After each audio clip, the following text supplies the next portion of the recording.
வணக்கம். 8 திக்கும் 8 மணி செய்திகளுக்கு உங்களை வரவேற்கிறோம். செய்திகளை விரிவாக பார்ப்பதற்கு முன் தலைப்புச் செய்திகளை பார்க்கலாம்.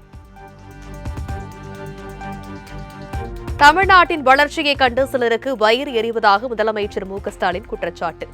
எப்படியாவது தமிழ்நாட்டிற்கு அவப்பெயரை ஏற்படுத்த சிலர் முயற்சித்து வருவதாகவும் காட்டம். பலருடைய கண்களை பூச செய்யுது, வயிறு எரியுது. அதனாலதான் எப்படியாவது தமிழ்நாட்டுக்கு அவப்பெயரை ஏற்படுத்தணும்னு பாக்குறாங்க.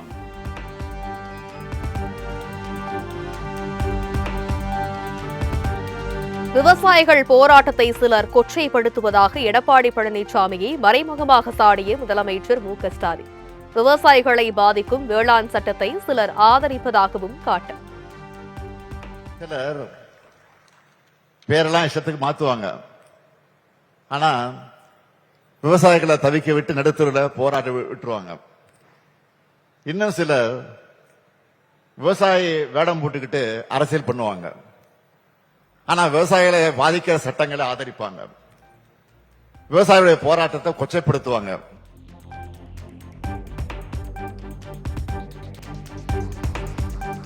திருவண்ணாமலையில் முதலமைச்சர் பங்கேற்ற நிகழ்ச்சியில் மேடை அருகே கட்டியிருந்த வாழைத்தார்களை பறிக்க முண்டியடித்த திமுகவினர். தடுத்து நிறுத்தியதால் போலீசாருக்கும் திமுகவினருக்கும் இடையே வாக்குவாதம்.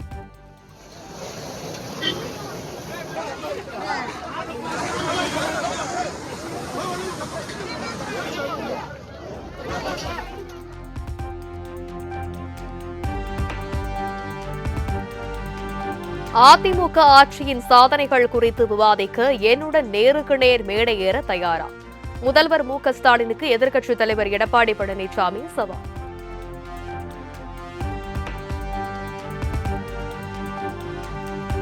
சட்டப்பேரவையில் முதல்வரின் கேள்விகளுக்கு பதில் அளிக்காமல் வெளிநடப்பு செய்யும் இபிஎஸ்க்கு ஓபன் சேலஞ்ச் தேவையா?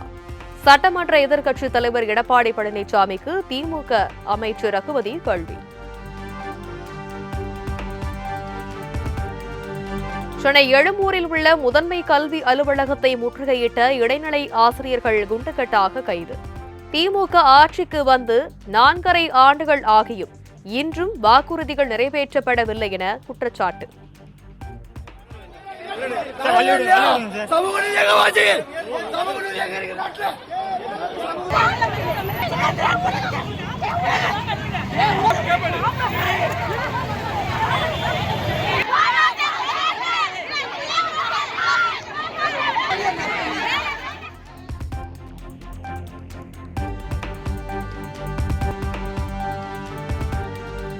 கிறிஸ்தவ மக்களுக்கு எதிரான சனாதன தாக்குதலை பற்றி விஜய் வாய் திறந்தாரா என திருமாவளவன் கேள்வி.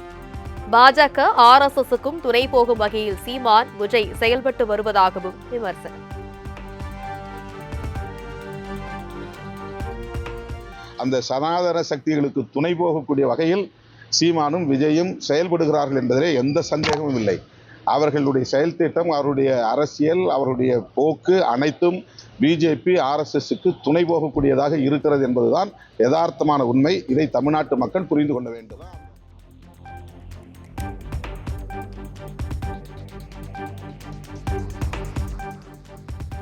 தன்னையும் விஜயையும் பாஜக பெற்றெடுத்த போது திருமாவளவன் தான் பிரசவம் பார்த்தாரா? திருமாவளவனின் பேச்சுக்கு நான் தமிழர் கட்சி ஒருங்கிணைப்பாளர் சீமான் பதிலடி. என்ன பிரசவம் பார்த்தது எங்க அண்ணன் தான். தம்பி விஜய் என்னையும் பிஜேபி பெறும்போது பக்கத்துல இருந்து பிரசவம் பார்த்து விட்டது எங்க அண்ணன் தான். புரியுதா தம்பி? நான் யாருன்னு நீங்க என்னட்டு தான் கேட்கணும்.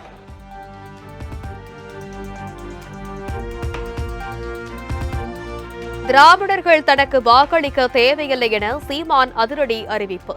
பெரியார்தான் எல்லாம் என்பவர்கள் நாம் தமிழர் கட்சி பக்கம் இருக்க வேண்டாம் என்றும் விளாசல். ராமசாமி ஐயா தான் பெரியார், அங்கிட்டு நில்லு. என் இனத்தின் முன்னோர் ஒவ்வொருவனும் பெரியார், என் பக்கவா. புரியுதா உனக்கு? நான் போட்டிக்கிட்டு தான் இருந்தேன். பெரியாரும் போராடினார், அதை ஏற்கிறோம், எதிர்க்கல. பெரியார் தான் செஞ்சார், அதை ஏற்கல, எதிர்க்கிறோம்.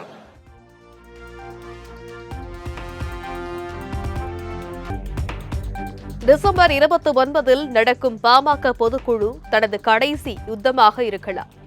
சேலம் பொதுக்குழுவில் பங்கேற்க தொண்டர்கள் முன்வருமாறு ராமதாஸ் உருக்கமான அழைப்பு.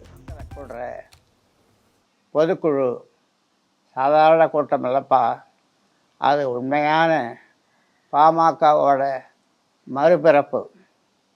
நாம் இழந்த கட்சியோட அங்கீகாரத்தை மீட்டெடுக்கணும். இந்த கட்சியை மறுபடியும் மக்களுக்கான கட்சியாக மாற்றுவதற்கான போராட்டம் இது.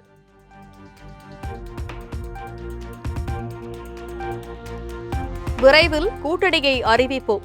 பேச்சுவார்த்தை நடந்து வருகிறது. பலமான மெகா கூட்டணி அமையும் என அன்புமணி திட்டவட்டம். சமூக நீதி பேசுவதற்கு திமுகவுக்கு தகுதியில்லை, தமிழ்நாட்டில் சமூக அநீதிதான் உள்ளது எனவும் விமர்சனம். அது மட்டும் நான் உறுதியா சொல்றேன். நான் இன்னைக்கு கூட்டணி எதை பத்தி என்னால பேச முடியாது. உறுதியா இன்னும் கொஞ்ச நாள்ல கூட்டணி முடிவாகும். பெரிய கூட்டணி, நல்ல பலமான கூட்டணி, மெகா கூட்டணி முடிவாகும். எங்கள் கூட்டணி நிச்சயமாக வெற்றி பெறும்.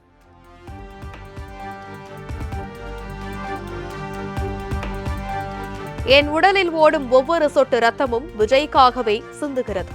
திருப்பூரில் நடந்த தாவேகா விழாவில் தழுதழுக்க பேசிய செங்கோட்டையன். வழி தெரியாமல் இருக்கிற போது அதற்கு வழிகாட்டினார்.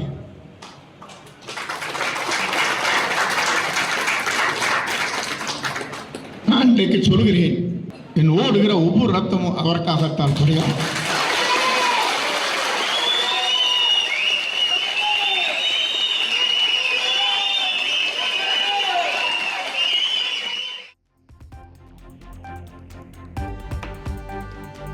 தமிழகம் முழுவதும் தொடங்கியது வாக்காளர் பட்டியல் திருத்த சிறப்பு முகாம். வாக்காளர் பட்டியலில் புதிதாக பெயர் சேர்ப்பு, நீக்கம் மற்றும் முகவரி மாற்றம் செய்ய குவிந்த மக்கள்.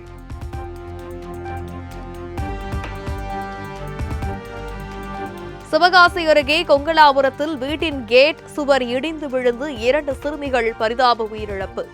கேட்டில் சிறுமிகள் இருவரும் மகிழ்ச்சியாக விளையாடிக் கொண்டிருந்த போது நேர்ந்த சோகம்.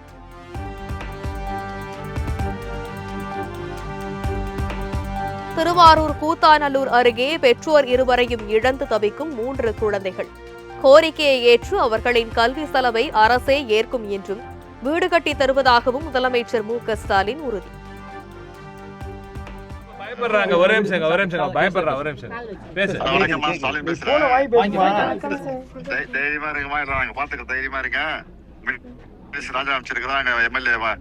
கூடிக்கலவான இருக்காரு, கலெக்டர் சொல்லியிருக்கோம், தைரியமா இருங்க, எல்லாம் பாத்துக்கிறோம், நாங்க தைரியமா இருக்குமா.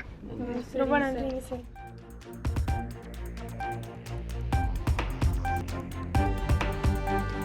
மகாத்மா காந்தி தேசிய ஊரக வேலைவாய்ப்பு உறுதி திட்டத்தை காப்போம் என்ற இயக்கத்தை ஜனவரி 5ஆம் தேதி முதல் தொடங்குகிறது காங்கிரஸ்.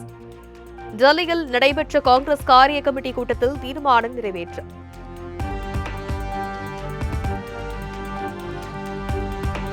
சபரிமலை ஐயப்பன் கோவிலில் 41 நாட்கள் நடைபெறும் மண்டல பூஜை இன்றுடன் நிறைவு. இரவு 10 மணிக்கு நடை அடைக்கப்பட்டு மகரவிளக்கு பூஜைக்காக வரும் 30ஆம் தேதி நடை மீண்டும் திறப்பு.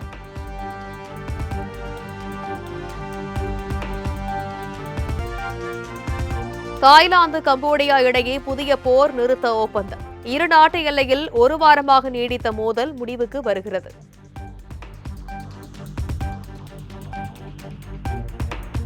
ஆஸ்திரேலிய அணிக்கு எதிரான ஆஷஸ் தொடர் 4வது டெஸ்ட் போட்டியில் 4 விக்கெட் வித்தியாசத்தில் இங்கிலாந்து அணி வெற்றி. 5 போட்டிகள் கொண்ட ஆஷஸ் தொடரை 3-1 என்ற கணக்கில் ஆஸ்திரேலியா கைப்பற்றி அசத்தல். தங்கம் விலை ஒரே நாளில் 1680 ரூபாய் உயர்ந்த நிலையில் 1 சவரன் 1,04,800 ரூபாய்க்கு விற்பனை. வெள்ளி விலை 31 ரூபாய் உயர்ந்து 1 கிராம் 285 ரூபாய்க்கு விற்பனை.